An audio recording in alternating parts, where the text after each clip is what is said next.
But I want to talk about the current top 10 players in the world. Yeah. Their form going into the US Open. Obviously, we'll start with the first, Scottie Scheffler. His last win, as we know, was at the Masters, and he's finished second at the Charles Schwab. In the playoff. Yeah. So, Scottie Scheffler, I think he's probably one of the players that you would think guaranteed to be in and around going into the final day.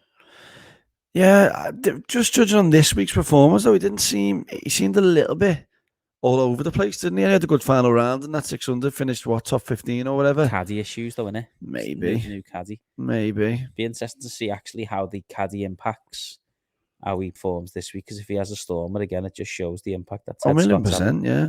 Yeah. And then obviously world number 2, John Rahm, won in Mexico and had a top 10 at the Memorial his last time out. What do you think of his chances? Defending champion as well. Yeah. He hasn't really, like, even when he went, you thought he was going to go over to the DP World and like boss it because he was world number 1 and stuff.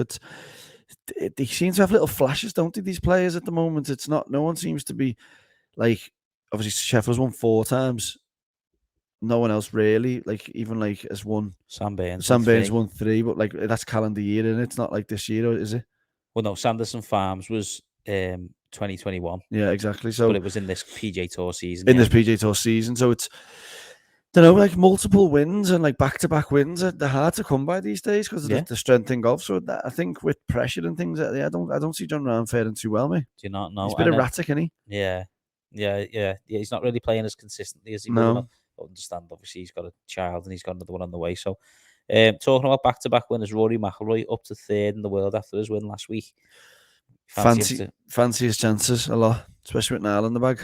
Neil, whatever his name is. Patrick Cantley miscut the Players, miscut the PGA, but had some success in the regular PGA Tour events. He had a second at the RBC Heritage, won the Zurich Classic in the pairs, and last time out at Memorial was tied 3rd. So not performed well in the last 2 big events. I think he does need a major to his name to cement his, to be in that mix of like best players. Like he's like a Smith. I think Smith, Burns, and Cantley all could do with a little major in the bank to be like that young next crop of like the Murukawa just got one in the bank. Rahm, one there. Rory's got a few. Yeah. JT's got a few. You know what I mean? Like you need like to be in that. You half need it, don't you, to be talked about? Yeah, especially with the otherwise in the world. It goes further on, and they're like, oh, he's done this, but he hasn't won a major yet. You know what I mean? They could do it, just getting one in the bank. But I just don't see the US Open. Maybe Cam Smith because his short game's so good, but ball striking wise, like they have all got big misses in them. Yeah, no, definitely, I agree. JT top 5 in 3 of his last 4 events, which includes the PGA Championship win. Yeah, very good. What can you say about JT? He's unbelievable, isn't he? Yeah, you can't write him off, can you? But then again, he's winning the PGA Championship with a shank. It's like, you know what I mean? He has got that howler. Yeah, exactly. And as does everyone. More punishable in the US Open conditions as well, isn't it? Cam Smith, like you mentioned there, he won the Players. He was 3rd at the Masters, but since then he's had no top 10s. No, he has been up there though, hasn't he? He has had a few good rounds. Like putting them 4 rounds together, it seems, doesn't it? Even at the Augusta Day, he doubled the first, then got it to 6 under, and then doubled the last, and it's like it's actually 4 under. It's like, what? Like, take them 2 off, you're leading, aren't you? Yeah, and then obviously Scheffler holding that chip on the 3rd just wrote a season off, didn't it? Yeah, pretty. I think that's what's killed him. Yeah, like literally. That's the conclusion we're coming to. Isn't it? Yeah. Next in line, number 6 in the world now, Colin Murukawa. In his last 5 events, he hasn't recorded a top 20 finish. Live golf, mate. Off. I think he's going to go. I think he'll be the first big star-studded young talent to go to Live. It's a statement, that, isn't it? Yeah. Guesswork, like. That is when they need to start worrying. Yeah. Like, at the moment, you can sort of deal with the players that are going now. They are top talented players. You can win on the PGA Tour any week that they turn up, really. But they're not that star-studded collection of players, are they? Double major champion, recent, like he's like the next superstar, Colin Murukawa. Yeah, he was. If you look at that field of how they play, and over the last 18 months to 2 years, the credentials that they had, Colin Murukawa was the one out that stands out for me. Yeah, the poor bit of form, as I've just mentioned there this season, but well, not even this season, but just over his last couple of events. But if he goes, mate, there's serious worries that need to start. Don't know. Just that's my prediction. Okay, we like them, don't we? We do. Another one who hasn't recorded the top 10 on the PGA Tour since the Players in March, where he finished tied 9th, Victor Hovland. And he's never had a top 10 in a major either, Victor Hovland. Yeah, do you think he's another one where he's like Patrick Cantley, needs that major, needs a couple He needs that. Yeah, I think he's got a little bit more composure than Cantley down the stretch if he does get in that position. But I think, yeah, you never know, because a lot's been said about Spieth's swing change. He's very vocal about it, and like when Martin Keimer done it, or Tiger regrouped the swing, Rory changing things. Yeah. But these players, I read a statement today about a swing change. Everyone loves, and your brain loves it, comfort. You love being comfortable. You hit a shot, you know sort of what's going to happen. People play with them big 60-yard slices all their life because they know what's happening. The fear of change is a big thing. So you don't know if these players behind the scenes, Victor Hovland, he could be going through a swing change at the minute. Yeah. And then they come back into form, and everyone's like, oh, he's found form. But he could have just been working on things. Nah, definitely.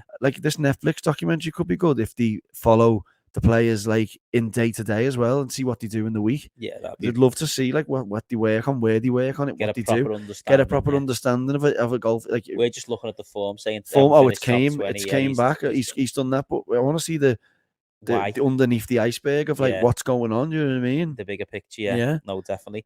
I think, and the frustrating thing about Victor Hovland as well is, whenever I know he's always going to stay on the PGA Tour, but we mentioned earlier about potentially going and playing more DP. When he goes over there, he wins, doesn't he? He's another one. Live. Think so? Yeah. Potential. You can say that about anyone, though, couldn't you? Really? No, not really. I couldn't see John Rahm going. Couldn't see Cantley doing it. Cantley's been vocal to say, hasn't he, that he's. So was Paparez. So was Mickelson. He's the spearhead. Okay, Sam Burns then mentioned there 3 wins from the PGA Tour this season, ranked number 9 in the world, including the recent one at the Charles Schwab, and he was tied 4th place last week at the Canadian Open. He's solid, isn't he? Solid, yeah. Absolutely solid. Like Tiger said, could be one of the next best players in the world. Yeah, when he played with him, he hasn't got that. He hasn't got that X factor, has he? Sam Burns. Even his name is a bit like Sam Burns. Do you know what I mean? It's not like a Colin Murukawa. That sounds like a superstar, doesn't he? Yeah, and then finally, to conclude the top 10, Jordan Spieth, since missing the cut at the Masters, he's recorded 3 top 10s, which includes the win at the RBC Heritage. So, not can get it done in majors, can't he? Yeah, exactly. I think he needs to have a couple of wins since he's returned to form, but hasn't really been in contention in majors, has he, since his return? So it'd be good to see him up there, wouldn't it? 1,000,000%. You know, obviously outside the top 10 we're talking here, but someone going for the 3rd US Open to join Tiger Woods and Hale winners, 3-time winners, is Brooks Koepka. Yeah. Being quiet. Hasn't really had much to sing and dance about. Point to prove with Bryson now going to the Live, and he's vocal as well. He could be one that could come out and trash talk after he won it. Yeah. That'd be great if he won it. I think box office wise, if Brooks wins, he's the one that you want to win, isn't he? Yeah. Because he'll come out. He's just being married as well. Congratulations. Yeah. So. No, he's never winning. Actually, he's probably still on a bender somewhere. So just one more quick thing before we go into our picks is that the US Open hasn't needed a playoff since we all know Tiger Woods in 2008, which was the 18-hole playoff. Rocco Mediate on the Monday. But each of the last 3 times the US Open's been at the country club, it's needed extra holes, so could be a little omen to maybe get a playoff out of it. But it's not the 18 holes anymore, is it? It's the select 3 that we went through, didn't we? Yeah. Bit much, that 18 holes, isn't it? Oh, yeah. See what I mean? Do you need that? Change had to happen for that. Yeah. And just changes. It didn't work, did it? It didn't work. We're talking about potentially back on that. We've got our bets, a win and each way and an outsider. Yeah, so I'm doing the miscut treble this week, aren't I, as well? How did your miscut treble get on? 2 missed the cut, 1 made. It was close. Emiliano Grillo made the cut. Did he? Yeah. Yeah. Champion CT Pan missed. Right, close enough then. Yeah, I had 2 and 1, didn't I? With Cockrack making the cut on the bubble to go and shoot 12 over the next day. It's coming. We've got some money in the pot anyway, haven't we? Yeah. You've got, you're obviously to blame for it. To take the credit for it. Yeah, well, I done that classic Kev thing. Didn't pick him in my picks. I had a dilly-dally round. You've backed Rasmus Højgaard, and then I've just looked at Wyndham Clark, the only better put on, and put him on. I was thinking, something in my subconscious was like, you need to back him because something's going on here. Yeah, definitely. So yeah, we'll get it right this time. So miscut treble, I was going to go for the newly mentioned live miscut. But I'm because I didn't realize that Patch Perez wasn't playing. I'm just gonna go for a live miscut treble, just to like. It's just one of them. I mean, either someone's gonna win it from the live, or they're all gonna bomb. There's not gonna be there's no two ways about it, is there? So I'm gonna go for Patrick Reed, Bryson DeChambeau, and Kevin Na. Be some good odds on that. Miscut treble. There you go. Reed has gone, hasn't he? Patrick Reed's gone. Yeah. So that's me. Just the way you looked at me then, I thought you were about to come at me with the Reed. Yeah. No. Yeah. It's double pat on the back for live, wasn't it? Yeah. Oh, yeah. And then I'm going to go for... What do you want to do your pick bets first, and then we do the picks after? Yeah, let's do the bets first. Yeah. So to win, I'm going to back John Rahm. Yeah, okay. Who are you going to win? I'm going to go for Tommy. Tommy? Like you said, that statement, I can't. Do you know what? I wanted to go for Rory. Yeah. But I thought I've already said that now, and I think I had him in me. Oh, I said Tiger or I can't remember what we done. Yeah. Something happened. I don't know. At some point in life. Each way, I'm going to go for it again, Wyndham Clark. Mito. Yeah. I'm going Max Homer. Yeah. Do you know what? Each way. What a shout. Yeah. I think he's in fine form, isn't he? We've mentioned it in the past, and he said the next thing I want to do is compete at majors. So I think he'll have worked really hard in preparation for this. Definitely. Hopefully not too hard and he ruins it, but I think a top 8 for Max Homer could be a shout. No, you got 10 on Paddy Power. There you go, top 10. So there you go. And outsider, have you gone for? I've gone for a bit of a sticking it to live again. Grayson Murray. Okay. Yeah. Don't know what sort of price he'll be. Could be in the thousands. He's in pot 4, so he will be in the thousands. He could be in the thousands. Definitely in the high hundreds. I've gone for Richard Mansell. Yeah. Do you know what? I sort of edged me bets on that one, knowing that you do that. Yeah. What price is Mansell? He's in the hundreds. He's pot 3. Is he? Yeah. Don't know exactly what he is yet. But let's do the picks then. So pot 1 selections this week. I've gone for John Rahm. Well, I've gone for Tommy Fleetwood. Yeah. As you would have expected. Pot 2, have you gone for? Pot 2, I've gone for the mad one. I've gone for Francesco Molinari. Oh, have you? Just think he's steady Eddie. Yeah. Fairway greens. It's what you need around that course. You need to stay out the rough, don't you? I've gone for Sepp Straka. Yeah, I had a little nose at him, Yeah. I did have a little nose at him. Yeah, he's doing well this year. But yeah. Pot 3? Pot 3, I've gone for my old faithful Kitayama. Have you? Yeah, I think I was looking at his stats. He's very good off the tee. Yeah. And that's when he scores well, that he hits it when he was being contended. He's been hitting it good off the tee, and I think accuracy is key around there. Yeah, definitely. I've gone for Richie Mansell.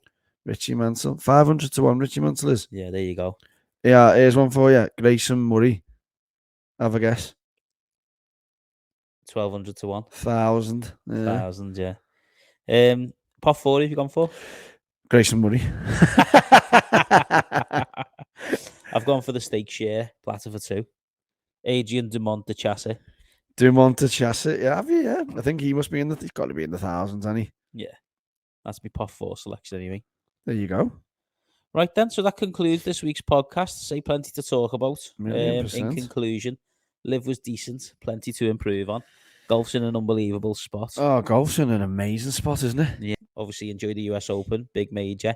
We hope you enjoy what comes of it, as we always do. And until next time, we'll see you all soon. Ciao.